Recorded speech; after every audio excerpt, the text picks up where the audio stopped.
మనం చెప్పే అబద్ధం వల్ల ఎవరికి ఏ నష్టం రాకపోతే ఇబ్బంది కలగకపోతే మనకి తప్పనిసరే అనిపిస్తే చెప్పొచ్చు, తప్పేం కాదు. అయితే అప్పుడు అబద్ధం చెప్పొచ్చా అత్తయ్య? మంచి కోసం చెప్పొచ్చు. ధర్మరాజే చెప్పాడు, తప్పేం కాదు. మంచి కోసం నా దగ్గర అబద్ధం చెప్పావన్నమాట. అలా అయితే ఎవరి మంచి కోసం? అమ్మా, అన్నం తింటావా? నాకేం వద్దు.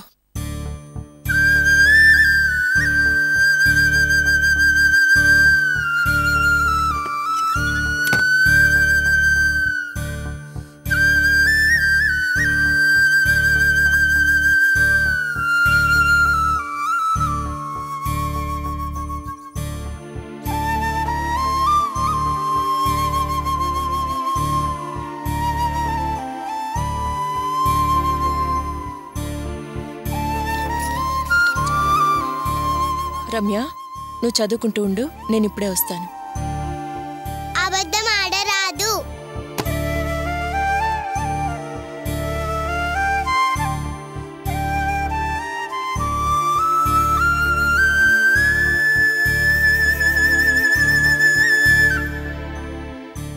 అమ్మా,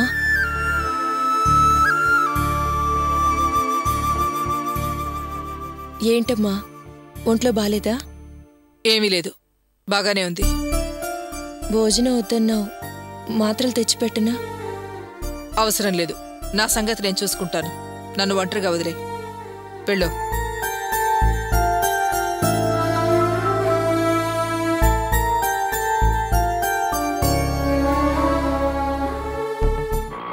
ఇక్కడ ఆపు.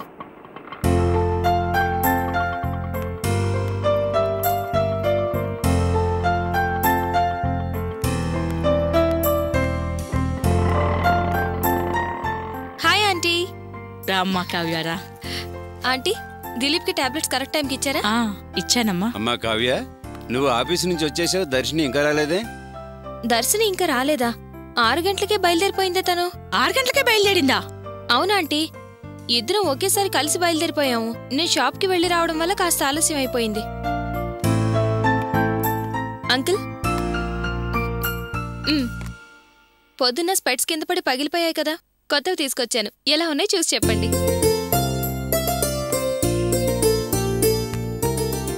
గుడ్, వెరీ గుడ్, చాలా బాగుందమ్మా. Thank you very much. Thanks uncle. Aunty, వంట ఏం చేయాలనుకుంటున్నారు? చపాతీ చేస్తున్నానమ్మా. సరే, నేను వెళ్ళి ఒకసారి దిలీప్ ని చూసొస్తాను.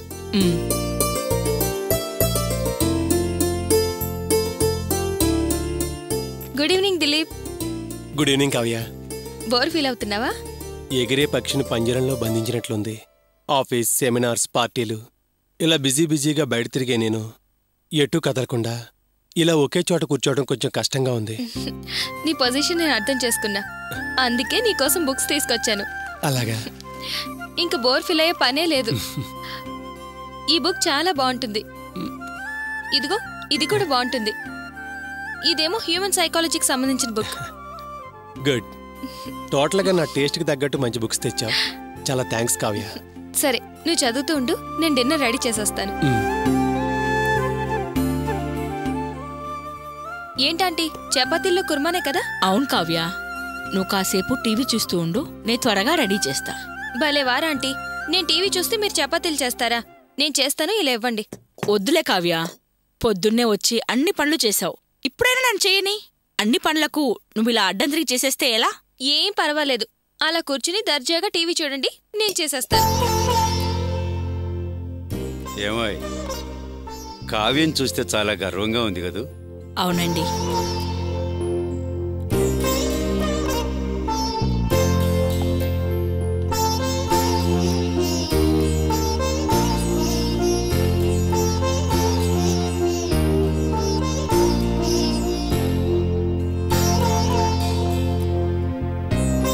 Uncle, dinner ready. Very good. Aunty, మీరు కూడా రండి. వస్తున్నానమ్మా.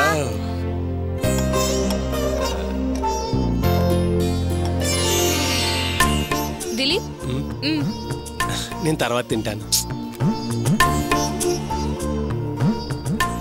తిను.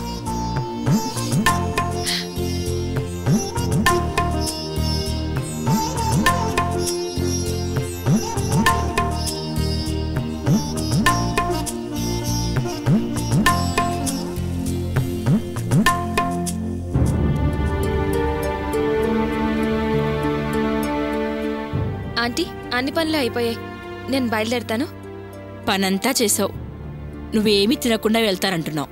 నేను ఇంటికి వెళ్ళి తింటాను ఆంటీ, ఇప్పటికే లేట్ అయిపోయింది. వస్తానంటీ. మా కోసం చాలా శ్రమ పడుతున్నావమ్మా. పొద్దున్నే వస్తున్నావు, అన్ని పనులు చేస్తున్నావు, మళ్ళీ ఆఫీస్కెళ్ళి అన్ని పనులు చూసుకుంటున్నావు, మళ్ళీ సాయంత్రం వస్తున్నావు. వద్దన్నా నన్నే పని చేయనీయకుండా అన్ని పనులు నువ్వే చేస్తున్నావు. ఆంటీ, నేను సంతోషంగా ఉండడం మీకు ఇష్టం లేదా? కావ్య, అవేం మాటలమ్మా? మరి లేకపోతే ఏంటాంటీ?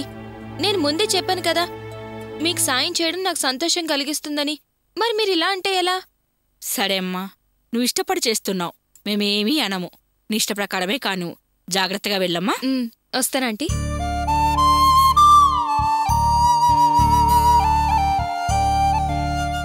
అంకుల్, నేను వస్తాను. ఏమిటోనమ్మా, కన్న బిడ్డలాగా చూసుకుంటున్నావు. జాగ్రత్తగా వెళ్ళిరమ్మా.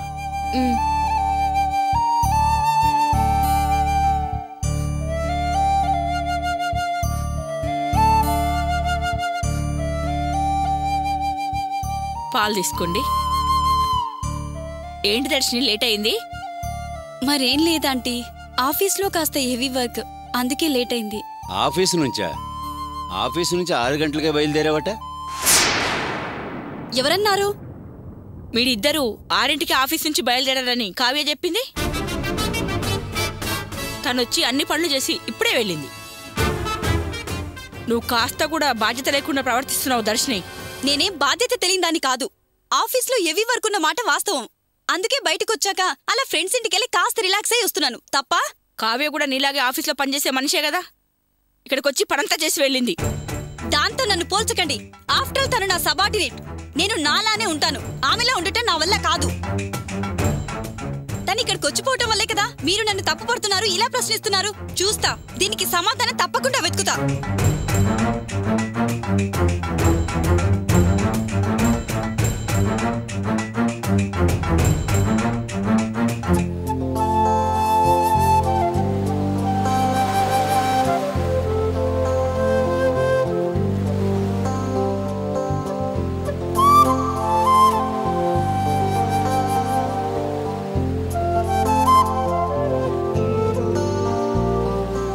వావ్, ఇన్ని రోజుల నుంచి మనం చట్టపట్టాలు వేసుకొని కలిసి తిరిగాం.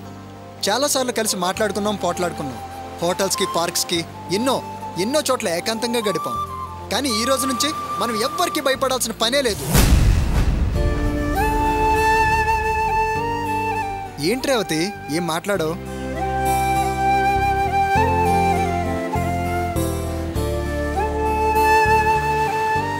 పెళ్ళైంది వాసు, కాదనట్లేదు.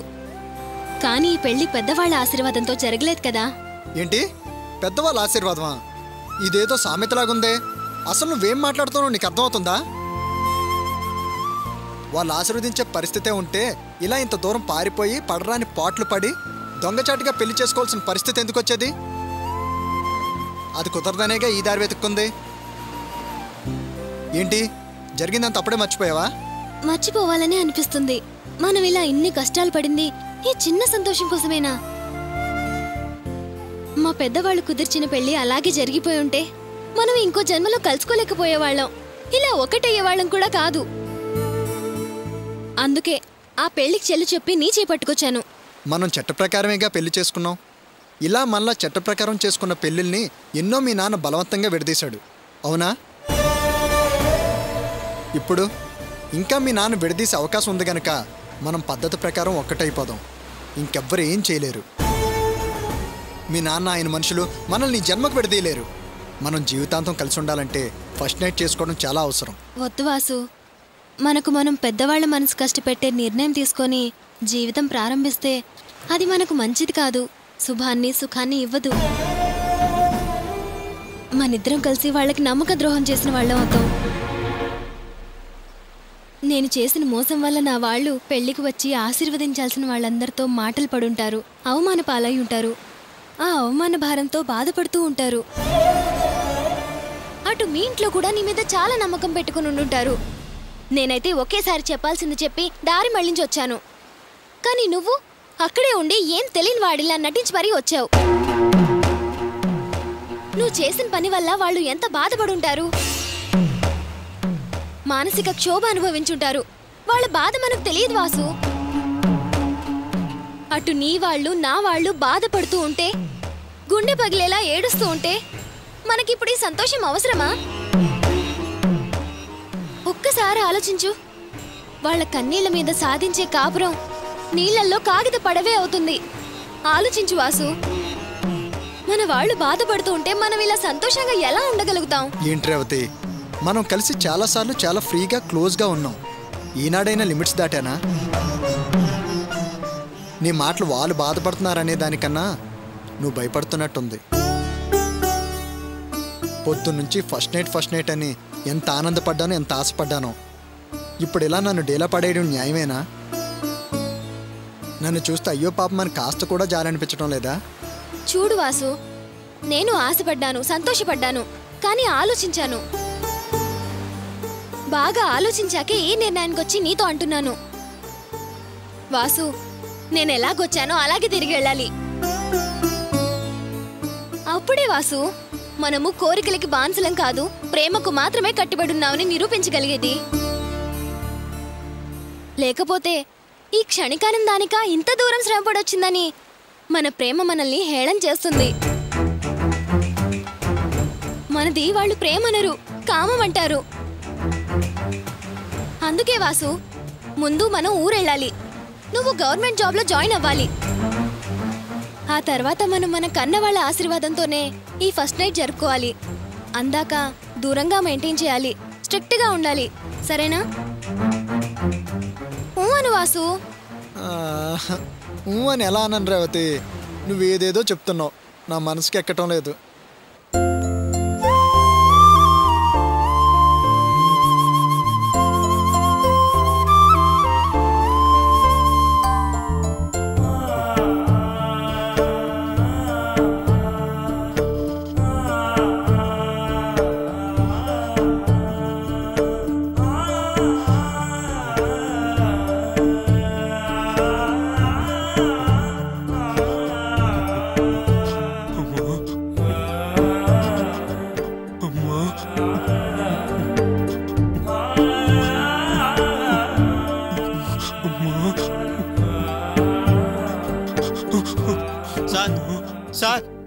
సార్ ఏంట్రా సార్, మీరు కొట్టిన దెబ్బలకు పాపం జ్వరం వచ్చినట్టుంది సార్.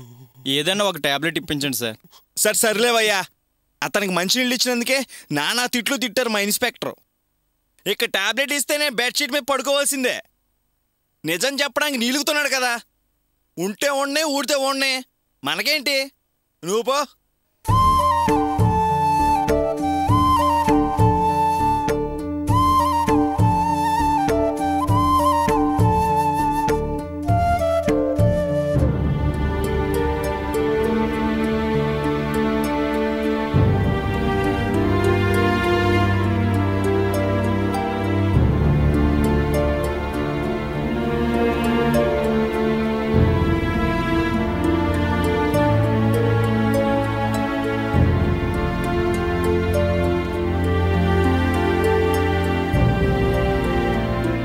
వరలక్ష్మి, ఏమైంది?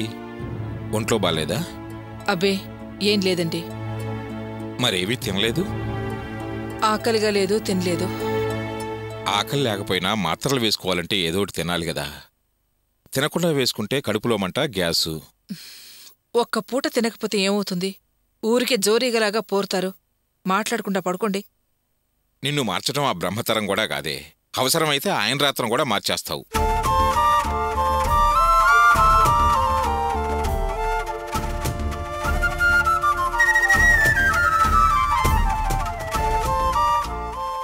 మీకు వచ్చే పెళ్లి కొడుకుల్లా నాకు రావాలని అమ్మ కోరుకోవడంలో తప్పే ఉంది. ఇన్నాళ్ళు అమ్మ చెప్పింది, ఇప్పుడు నేను చెప్తున్నాను. నాకు చదువుకున్న పెళ్లి కొడుకే కావాలి. ఇప్పటి వరకు నేను అమ్మ మాటకి ఎదురు చెప్పలేదు. అమ్మ నా కోసం ఏం చేస్తే అదే. ఇకపై కూడా అలాగే ఉంటాను. తన జీవితం ఇలా కావడానికి తన తలరాత కాదు, దేవుడు చేసిందే కాదు, నువ్వు రాసిందే, నువ్వు చేసిందే.